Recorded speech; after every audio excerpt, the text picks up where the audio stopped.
नमस्कार मित्रांनो, स्वागत आहे तुमचं तुम्हा सर्वांच्या आवडत्या चॅनल आज काय नवीनवर. तर बघा मित्रांनो, आज काय नवीनच्या आजच्या व्हिडिओमध्ये आपण अतिशय महत्त्वाची माहिती पाहणार आहोत. ती म्हणजे अशी की 12th केमिस्ट्री पेपर संदर्भात. बघा 12thचा केमिस्ट्रीचा जो पेपर आहे तो तुमचा 18 फेब्रुवारीला म्हणजेच या ठिकाणी उद्या होणार आहे. आणि या पेपरमध्ये बघा 70 मार्क्सचा तुमचा रिटर्नचा पेपर आहे. 65 प्लस कसे मिळतील त्याची महत्त्वाची माहिती तुम्हाला या व्हिडिओमध्ये देणार आहे. मागील 5 वर्षांचा अनुभव आहे. मागील 5 वर्षांपासून मी मार्गदर्शन करत आलो आहे. विद्यार्थ्यांना भरपूर प्रमाणामध्ये चांगले मार्क्स जे ते मिळालेले आहेत. आता 100% जे प्रश्न तुम्हाला येणार आहेत त्याच्या संदर्भातची माहिती आहे. केमिस्ट्रीचा जो पेपर आहे तो कसा असणार, कशा पद्धतीने असणार, सगळं काही तुम्हाला या व्हिडिओमध्ये सांगणार आहे. फक्त व्हिडिओ शेवटपर्यंत पाहायचा आहे. आणि हा व्हिडिओ महत्त्वाचं म्हणजे हा व्हिडिओ तुमच्या मित्र असतील, मैत्रिणी असतील त्यांना पण पाठवा, म्हणजे जेणेकरून जास्तीत जास्त विद्यार्थ्यांपर्यंत व्हिडिओ पोहोचला पाहिजे. उद्या तुमचा केमिस्ट्रीचा पेपर आहे. 100% तुम्हाला कॉन्फिडन्स असेल अशा पद्धतीने तुम्ही प्रश्नपत्रिकेचे प्रश्न जे आहेत ते सोडवू शकाल अशा पद्धतीची गॅरंटी मी तुम्हाला या ठिकाणी देतोय. त्याच्यामुळे सर्वांनी व्हिडिओ जो आहे तो शेवटपर्यंत पहा. सर्वात अगोदर व्हिडिओ लाईक करा आणि चॅनलला पण सर्वांनी सबस्क्राईब करून घ्या. लगेच आपण सुरुवात करू. आणि केमिस्ट्रीचा जो पेपर आहे 70 मार्क्सचा म्हणजे 70 मार्क्सचा तुमचा पेपर आहे. तर याच्यामध्ये 65 प्लस कसे मिळतील याचं काही महत्त्वाचं गायडन्स तुम्हाला देणार आहे. त्या अगोदर यावर्षी 12ची पेपर कोणकोणते विद्यार्थी देत आहेत, 12ची जे काही पेपर आहेत ते कोणकोणते विद्यार्थी यावेळेस देत आहेत त्यांनी कमेंट बॉक्समध्ये 12th लिहून पाठवायचं. बघा 12th 12वी तुम्हाला कमेंट बॉक्समध्ये लिहून पाठवायचे जे विद्यार्थी 12वीची परीक्षा यावेळेस देत आहेत. लगेच आपण सुरुवात करूया आणि जी काही महत्त्वाची क्वेश्चन पेपर आहे ते तुम्हाला सगळं काही लगेच समजून सांगतो. तर बघा क्वेश्चन पेपर आपल्यासमोर ओपन झाली आहे, पाहू शकता. बघा अशा पद्धतीची क्वेश्चन पेपर असते. आता ही जी काही क्वेश्चन पेपर आहे ही 2025ची आहे. 2025च्या बोर्ड एक्झामला आलेली क्वेश्चन पेपर आहे केमिस्ट्री या विषयाची. 3 तासांचा वेळ तुमच्याजवळ असणार आहे रिटर्नसाठी आणि मॅक्सिमम मार्क्स 17 आहे, म्हणजे 70 गुणांची तुमची ही परीक्षा असणार आहे.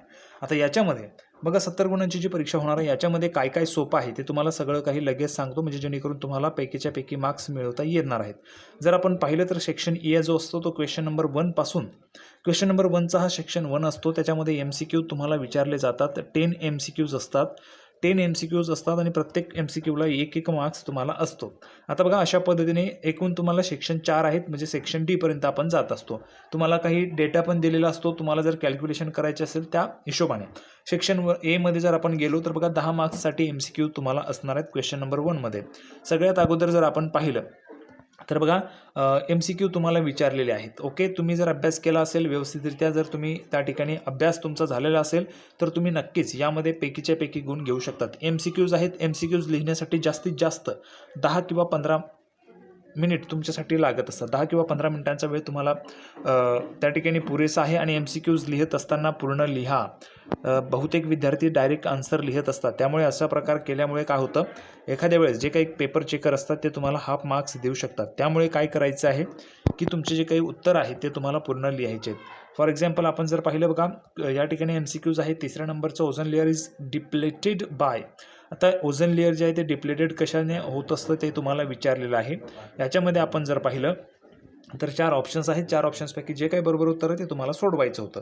अशा पद्धतीने त्याच्यानंतर बघा द व्हॅल्यू ऑफ आपण जर पाहिलं तर ऑक्सिडेशन संदर्भाचा हा क्वेश्चन आहे. MCQ टाईप आहे. 4 ऑप्शन्स तुम्हाला दिलेले आहेत, त्याचं उत्तर तुम्हाला लिहायचं होतं. नंतर आहे 6वा क्वेश्चन आहे बघा 1 dimensional nano structure amongst the following is. काय आहे ते तुम्हाला लिहायचं. नॅनो पार्टिकल्स आहे किंवा नॅनो ट्यूब्स आहेत, नंतर नॅनो रोड्स आहेत किंवा नॅनो फिल्म्स आहेत. जे काही उत्तर असेल ते तुम्हाला व्यवस्थितरित्या अभ्यास केला असेल तर तुम्ही सोडवू शकतात. पैकीच्या पैकी गुण घ्यायचे असतील तर MCQजवर आपला महत्त्वाचं कॉन्सन्ट्रेशन असलंच पाहिजे. बघा 10 MCQज आहेत. हातचे 10 मार्क्स असतात आणि मॅक्सिमम टाईम तुम्हाला 10 किंवा 15 मिनिट्स लागतील हे सोडवण्यासाठी. आणि सर्वांना सांगतोय ज्यावेळेस आपण MCQज लिहित असाल त्यावेळेस MCQज पूर्ण लिहा. म्हणजेच पूर्ण म्हणजे कशी बघा which of the following is a secondary amine असं लिहिल्यानंतर आन्सरची खून करून जे काही उत्तर असेल ते तुम्हाला लिहायचं आहे. त्याच पद्धतीने ह्या ठिकाणी बघा the formula used to calculate molar conductivity of an electrolyte is. जे काही ऑप्शन असेल ऑप्शन ए किंवा ऑप्शन बी, ऑप्शन सी किंवा ऑप्शन डी ते तुम्हाला या ठिकाणी पूर्ण लिहायचं आहे. म्हणजे हे पूर्णच्या पूर्ण वाक्य तुम्हाला लिहायचे आहे, म्हणजे जेणेकरून तुम्हाला पैकीच्या पैकी मार्क्स मिळू शकतात. ओके, पुढे आपण गेलो तर पुढे आहे आन्सर क्वेश्चन नंबर 2. 8 मार्क्सचा क्वेश्चन नंबर 2 आपल्याला पाहायला मिळतो. Answer the following questions. आता याच्यामध्ये आपण क्वेश्चन जर पाहिले तर बघा आन्सर क्वेश्चन नंबर 2 मध्ये सब क्वेश्चन्स आपल्याला विचारलेले आहेत. एकूण किती क्वेश्चन्स आहेत? 8 क्वेश्चन्स आहेत. प्रत्येकी 1 मार्क तुम्हाला मिळणार आहे. Write the IUPAC name of isoprene. आयसोप्रीनचं IUPAC जी काही सिस्टीम आहे, नेम सिस्टीम, तर या सिस्टीमवरनं तुम्हाला आयसोप्रीनचं नाव जे आहे ते करायचं होतं. ओके, अशा पद्धतीने वेगवेगळे प्रश्न तुम्हाला विचारले आणि फक्त एका वाक्यात लिहिणारी ही उत्तरं आहेत, म्हणजे तुम्ही शॉर्टमध्ये उत्तरं लिहू शकतात. ओके, 8 मार्क तुमचे झाले, 18 मार्क या ठिकाणीच तुमचे झालेले आहेत, 18 मार्क्स. त्याच्यानंतर आता सेक्शन बी मध्ये आपण आलेलो आहे. सेक्शन बी आहे 16 गुणांचा. Attempt any 8 of the following questions. बघा, कुठलेही 8 तुम्हाला सोडवायचे होते. ओके, याच्यामध्ये आपण जर पाहिलं तर 8 गुण आहेत, म्हणजेच काय तर प्रत्येक प्रश्नाला 2 गुण तुम्हाला मिळणार आहे. आता बघा question number 3, derive the relation between half life and rate constant for a first order reaction. आता या ठिकाणी बघा रिलेशन दाखवायचं होतं half life and rate constant for a first order reaction याच्या संदर्भातलं. त्याच्यानंतर क्वेश्चन नंबर 4 आहे स्टेट हेनरीज लॉ. हेनरीचा लॉ त्या ठिकाणी दाखवायचा होता आणि ऑस्मोटिक प्रेशर जे आहे त्याची डेफिनेशन लिहायची होती. म्हणजे ह्या ठिकाणी 2 गुण तुमचे हे झाले असतील. ओके, पुढे जर आपण आलो तर write the differences between lanthanoids and actinoids. अशा पद्धतीचा क्वेश्चन नंबर 5 आहे. आता डिफरन्स काय आहे लॅन्थोनाइड्समध्ये आणि ॲक्टिनॉइड्समध्ये, काय काय फरक आहे ते तुम्हाला लिहायचं होतं. अभ्यास केला असेल तर तुम्ही नक्कीच चांगल्या पद्धतीने लिहू शकतात आणि पैकीच्या पैकी गुण या ठिकाणी घेऊ शकतात. बघा केमिस्ट्रीसुद्धा जसं मी तुम्हाला सांगितलं होतं फिजिक्स या विषयामध्ये, फिजिक्स एवढा अवघड विषय नाही, त्याच पद्धतीने केमिस्ट्री पण बहुतेक वेळा विद्यार्थ्यांच्याकडनं उत्तर येत असतात. केमिस्ट्री पण अवघड आहे, हार्ड आहे. तर बघा केमिस्ट्रीसुद्धा विषय हार्ड नाही आहे, सोपा विषय आहे, सिंपल विषय आहे. फक्त स्टडी जर तुमचा असेल चांगल्या पद्धतीने आणि हा व्हिडिओ बघितल्यानंतर तुम्हाला कॉन्फिडन्स जो आहे तो वाढणार आहे, कॉन्फिडन्सची लेवल वाढणार आहे. मी तुम्हाला सांगतो बघा, मागच्या 5 वर्षांपासून मी विद्यार्थ्यांना मार्गदर्शन करत आलेलो आहे आणि त्याच्यामध्ये आपण जर पाहिलं तर विद्यार्थी जे आहेत ते चांगल्या पद्धतीने पैकीचे पैकी मार्क्स घेऊन पास होत असतात. मागच्या 5 वर्षांचा अनुभव तुम्हाला सांगतोय बहुतेक विद्यार्थी, आणि त्याच्यामध्ये रिझल्ट लागेपर्यंतचं संपूर्ण मार्गदर्शन तुम्हाला करत असतो. म्हणजे जेणेकरून काय होतं की रिझल्ट तुमचा काय आहे ते पण मी तुम्हाला या ठिकाणी सांगत असतो. कशा पद्धतीने येतो ते सुद्धा तुम्ही आपल्या चॅनलवर पाहू शकता. त्याच्यामुळे सर्वांनी चॅनलला सबस्क्राईब करणं हे गरजेचंच आहे. सर्वांनी चॅनलला सबस्क्राईब करून ठेवायचे. पुढे बघा, what is the action of liquid bromine in acetic acid and anisole. नंतर बघा सोडा लाईम ऑन सोडियम ॲसिटेट. अशा पद्धतीने 2 सब क्वेश्चन आहेत क्वेश्चन नंबर 7 मध्ये. याच्यामध्ये तुम्हाला दोघांचे उत्तर जर तुम्ही लिहिले तर 2 मार्क्स तुम्हाला मिळून गेले असते. अशा पद्धतीने हे क्वेश्चन्स जे आहेत ते तुम्हाला विचारलेले आहेत. Write the structural formula and IUPAC name of the alcohol having molecular formula C4H10O which does not undergo oxidation under normal condition. बघा अल्कोहोलचं ह्या ठिकाणी IUPAC नेम जे ते लिहायचं होतं, स्ट्रक्चरल फॉर्म्युला लिहायचा होता. अशा पद्धतीने तुम्हाला अगदी सोपे क्वेश्चन्स या ठिकाणी विचारलेले असतात. 2 गुण तुम्हाला मिळाले असते. नंतर क्वेश्चन नंबर 9 आहे explain ionisation isomers with suitable examples in complexes. अशा पद्धतीचे क्वेश्चन्स आहेत. नंतर बघा write preparation of glucose from sucrose.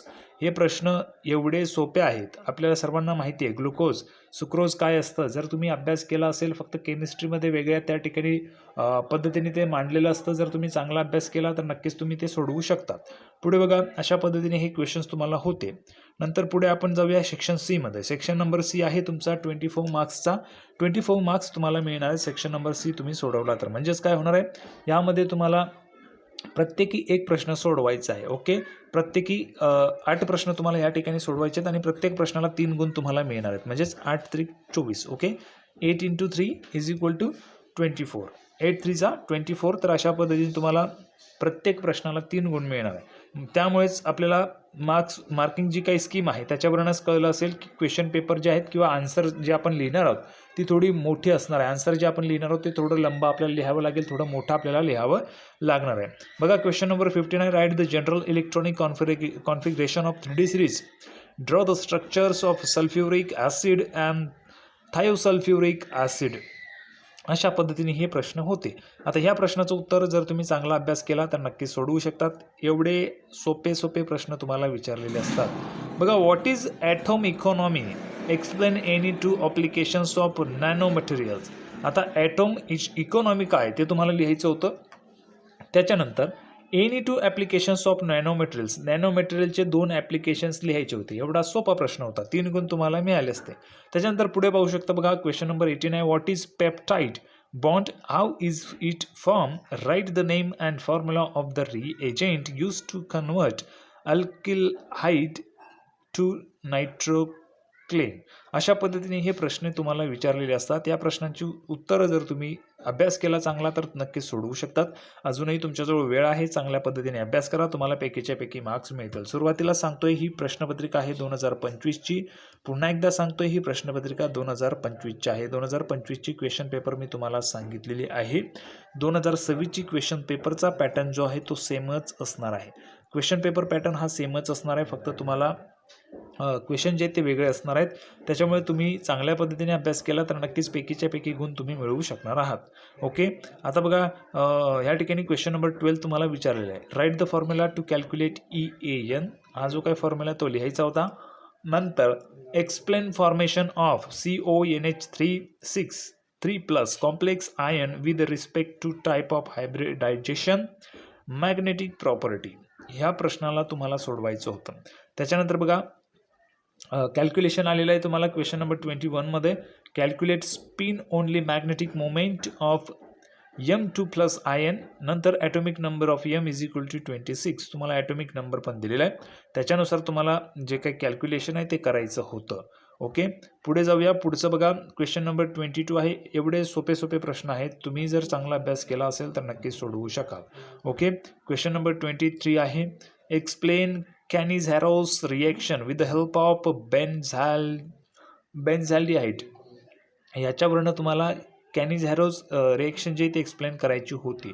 नंतर बघा दुसरं आहे write the reaction for the conversion of cyclohexene to adipic acid. Okay, या अशा पद्धतीचे जे काही क्वेश्चन्स आहेत हे सोपे आहेत, फक्त तुम्ही अभ्यास केला तर नक्कीच सोडवू शकाल. आणि शॉर्ट जेवढं होईल तेवढं तुम्ही शक्य तेवढ्या पद्धतीने पॉईंट टू पॉईंट जर तुम्ही आन्सर लिहिलं तर तुम्हाला पैकीच्या पैकी मार्क्स त्या ठिकाणी मिळू शकतात. आता बघा पुढचं आहे question number 24. Define zero order reaction. Zero order रिॲक्शनची त्या ठिकाणी डेफिनेशन लिहायची होती. Reaction takes place in 2 steps. तर हे जे काही रिॲक्शन्स आहेत ते सांगायच्या होत्या. Write the overall reaction and identify the reaction intermediate. तर रिॲक्शन पण तुम्हाला आयडेंटिफाय करायच्या होत्या. तर अशा पद्धतीने हे होतं. कॅल्क्युलेशन आहे क्वेश्चन नंबर 25मध्ये. 26मध्ये mention the types of polymers form on the basis of intermolecular forces. Write any two uses of low dimension polyethylene. आता बघा सेक्शन नंबर डीमध्ये आपण आहोत. ओके, सेक्शन नंबर डीमध्ये 12 मार्क्सचा सेक्शन नंबर डी आहे. प्रत्येक प्रश्नाला तुम्हाला 4 गुण मिळणार आहेत. असे 3 प्रश्न तुम्हाला सोडवायचे आहेत. Okay, an element with molar mass 27 gram per mole forms a cubic unit cell with edge length 405 pm if density of the crystal is 2.7 grams centimeter cube.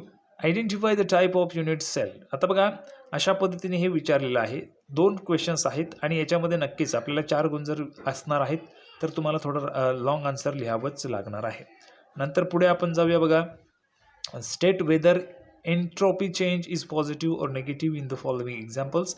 Melting of ice, नंतर व्हॅपोरायझेशन ऑफ लिक्विड आणि explain common ion effect with example. अशा पद्धतीचे हे वेगवेगळे questions तुम्हाला विचारलेले असतात. त्याच्यानंतर पाहू शकता बघा क्वेश्चन नंबर 29मध्ये. Draw a neat and label diagram of a lead accumulator cell. Write the overall reaction taking place at cathode and anode during discharging of the sale.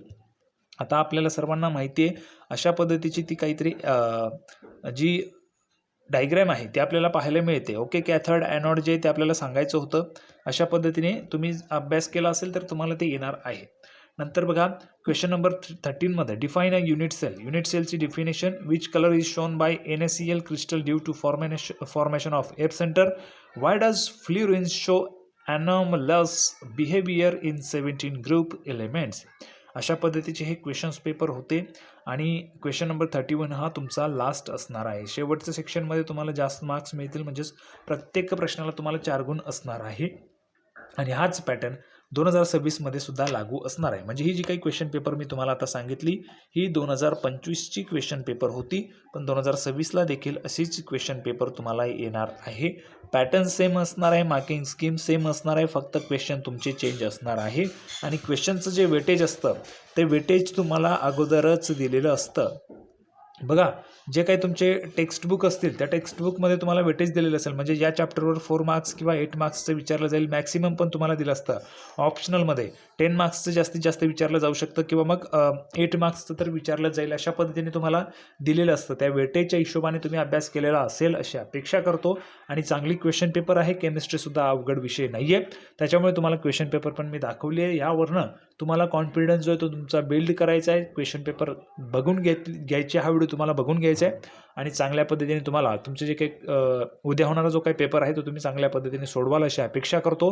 आणि जे विद्यार्थी यावेळेस 12वीची परीक्षा देणार आहेत त्यांनी कमेंट बॉक्समध्ये 12th लिहून पाठवा. आणि फिजिक्स या विषयाचा जो काही क्वेश्चन पेपर तुमचं झालं आहे, जो काही पेपर तुमचा झाला आहे, तर किती मार्क्सचा तुम्ही लिहिलेला आहे फिजिक्स, ते तुम्हाला कमेंट बॉक्समध्ये सर्वांना सांगायचं आहे.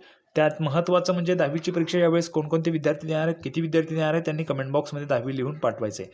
जे विद्यार्थी 10वीची परीक्षा देणार आहेत त्यांनी कमेंट बॉक्समध्ये 10वी लिहून पाठवा, म्हणजे जेणेकरून तुम्हाला पण योग्य मार्गदर्शन करता येणार आहे. तर सर्वांना व्हिडिओ आवडला असेल तर व्हिडिओ लाईक करा, चॅनलला सबस्क्राईब करा. अशाच पद्धतीची नवीन माहिती घेऊन आपण पुढच्या व्हिडिओमध्ये पुन्हा एकदा भेटूया. तोपर्यंत सर्वांना धन्यवाद.